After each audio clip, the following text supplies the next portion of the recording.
This is Mr. Ulzii, the creator of this space. He envisioned how this will look and took it from what was essentially just a hole with some rocks and trash. And through his vision, he was able to transform it into this community center, which you see now.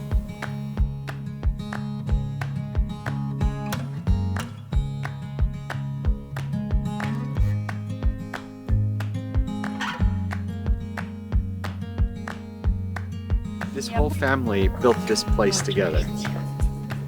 That's amazing. It's so impressive.